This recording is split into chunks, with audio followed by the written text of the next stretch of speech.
Hey, what's up guys? Today I'll show you a dark fantasy science fiction film, Branded. Spoiler ahead, watch out and take care. The movie begins with Misha, a Russian child, waiting in one of those long winding lines. When he hears his number and runs up the line, he gets struck by freaking lightning. One woman goes over to check on him, who's frazzled but otherwise unharmed. She asks Misha if he is alright, and when he replies, she tells him that he's going to have an abnormal life. Many years later, Misha has grown into a successful marketing genius. At a prize presentation ceremony, he meets sexy Abby, the niece of his American boss, Bob. Misha has been seeking a partnership in the agency of the manipulative Bob, but to no avail. What is more, Bob warns him not to mingle with his sexy niece. Meanwhile, a legendary old marketing guru in Polynesia meets the heads of the world's fast food chains. He plots a scheme to help conquer Russia with a fast food chain, the Birder. Despite Bob's stern warning, Misha does not alienate himself from Abby. The pair often meet up, and Abby shares that she wants to become a producer after doing her internship. Misha encourages her to pursue her dreams and adds that he's experienced in marketing films. His current project on a horror movie is a sweeping success. Even with his brilliant performance, Bob has no intention of promoting him as a partner.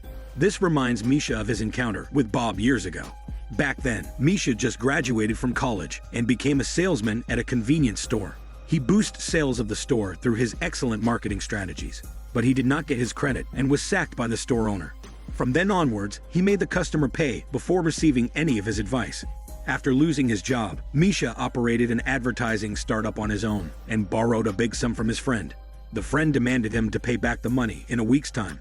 When Misha saw no way out of the predicament, Bob came to him and offered to clear his debts. At first, Misha suspected Bob to be some American spy, but he was moved by Bob's business ambitions. Soon after, Russia is filled with advertisements designed by Misha. On top of that, for every discussion held with the client, Misha needs to make a voice recording and submit it to Bob. In other words, he works as a marketing executive and a part-time spy for Bob's spy operation. Back to the present times, Misha advises Abby to make her own production, but Abby says she's too poor to do it. Having fallen for Abby, Misha offers to run a reality show together with her. Over time, Misha also catches the eyes of Abby, and she aspires to make him a partner in work and hormones. So their close friendship quickly grows into a full-blown hormone ship. One day, Misha and Abby are getting down and dirty in the middle of stagnant traffic. Unexpectedly, Bob is also stuck in traffic and finds them playing a 69 hormone game in the very car next to him. Needless to say, Misha gets punched by Bob right away. Afterward, Misha and his team go through the process of picking the most lovely greasy lady to play guinea pig for their reality show. The first few episodes have had high ratings, but later, Ms. Greasy decides to back out of the show, one day prior to the plastic surgery. Abby feels sorry for Ms. Greasy, but Misha reassures Abby that everything will be okay. So they proceed with the plastic surgery as planned.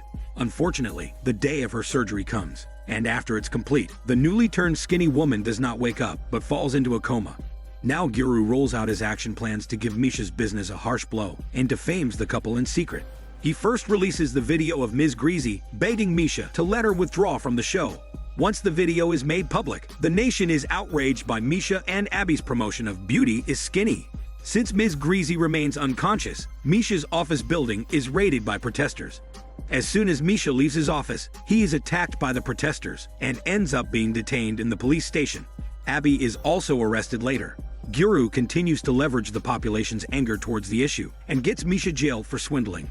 Having his sentence served and his reputation tarnished, Misha contacts Abby. To his shock, Abby is forced to leave Russia and she has returned to America. The couple do not have a good chat over the phone due to the poor reception.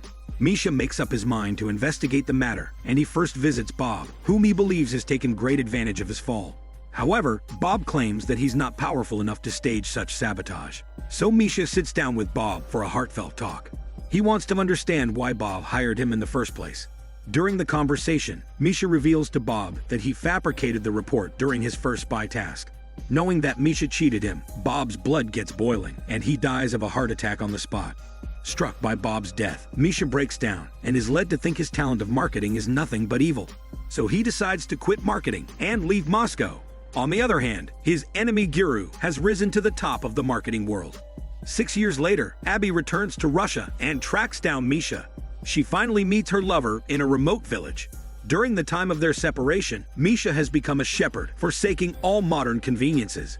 Abby is upset that Misha gave up his ambitions and chose to backslide. But Misha does not take her advice. Later that night, Misha has a strange dream and is shown what he must do. Misha clearly remembers the instructions and carries them out after he bids farewell to Abby. At dusk, Misha brings a red heifer into a sacrificial pyre he has built and slaughters the heifer. Then he sets the entire pyre on fire and watches it burn to ashes. When the day dawns, Misha puts some of the ashes into a vessel and bathes with it facing the sun. Soon after all is done, Misha faints away and gets picked up by Abby. Misha wakes up in the back of Abby's car during their ride to Moscow. He sees a hideous and amorphous creature attached to Abby. However, Abby is not aware of its existence. To his surprise, Ms. Greasy is now the new fashion in Moscow, where obese figures dominate the advertisements. At Abby's house, Misha meets his adolescent son for the first time. It is no coincidence that the boy also has a monster behind his back. All family joy aside, Misha cannot pretend that these creatures do not exist. He repeatedly tells Abby the monsters are real, but she's not feeling any of it. Misha begins to do his own research and finds the record of the red heifer ritual online. Slowly, he discovers that the beast attached to his son is feeding on the boy's desire for food, and each of them stands for a kind of junk food. Apart from the monsters, it seems that the family of three are living their lives happily. Abby has inherited a huge sum of money from her uncle Bob, and Misha is getting along well with his son. Still, he could see the monster behind his son all the time, and the beast keeps changing its shape. One day, while Abby and their son are not in the house, Misha destroys all the food he could find from the fridge and on the dining table. Unexpectedly, Abby and the son return early to see him making such a scene. Misha explains that fast food causes him to see strange things. The bigger a person's desire, the bigger the monster. Misha can tell that people around him have become desperate for the things they do not need. Their consuming behavior is shaped by branding and marketing strategies. Abby does not buy his smelly bullshit, and she suggests he should get some psychology therapy. Soon after, news has reported that an unknown disease with a high fatality rate is spreading. At the same time, Misha sees more and more organic forms attaching people like billowing, computer-generated cancers to their human hosts. Misha is struggling through his confusion and shock, and he pushes away Abby, who wants to help him. Abby stands up and leaves Misha in disappointment. When Misha returns home, Abby and their son have left the house. Another bad news arrives, showing that the virus is said to be spreading fast. From his balcony, Misha looks at parasitical balloon animals that represent evil forces of consumerism floating above the city. On the second day, Misha attends a job interview at a Chinese vegetarian restaurant and spots an ugly branding creature behind the boss. Misha shares his insights on the business prospects based on market analysis and offers the board of directors a bold strategy for success. Strangely, his presentation style is identical to that of the gurus when he's persuading the burger CEO. When the upper management approves his plan, Misha requests them to build a beef testing kit and shows them a design of it. In an advertisement, the testing kit is used to detect the mad cow disease virus. As such, the anti-beef fear is planted in the consumers. Though the campaign proves successful, the government bans it. Sales plunged to a record low last month as advertising is banned. So the directors are anxious, but Misha says this is expected, and he advises the director to quickly franchise across the country and invest more in promoting the brand. This time round, luck is on Misha's side. The government official who hinders them passes away, and vegetarianism emerges as a new trend. Even the burger addicts fall for their food. Moreover, Misha observes that there is an egg floating on top of their restaurant, and it is going to hatch soon. Finally, a beast is hatched and flies around the city. To Misha's amazement, the vegetarian beast goes around to attack and liquidate other creatures. Having achieved his agenda, Misha cannot wait to share his success with Abby, but he only reaches her voicemail box. Guru confesses to the clients that he can do nothing about the current drawback. Upon finishing his statement, he's struck by lightning and disappears. Even though Abby learns from the news that Misha defeats the enemy, she does not go back to him. Misha is back to his busy days under the gun of focus groups and market tests. He's capable of selling all kinds of brands, no matter what products they are. Within a year, the world's economy is thrown into turmoil, and brands are attacking each other to gain popularity. This then leads to a war of branding beasts. As a result, public opinion turns against branding and advertising. When Abby is dating someone else, she sees the news about Misha. He's beaten up by the rioters, but luckily, the injury is not serious. Misha knows that the consumers are not happy with his strategy. As soon as Misha wants to give up, Abby visits him and patches back with him. However, the riots are inevitable, and Misha ends up being hit on the head and falls into a coma. Afterward, the president announces an end to excessive advertising and orders to remove the billboards from the streets.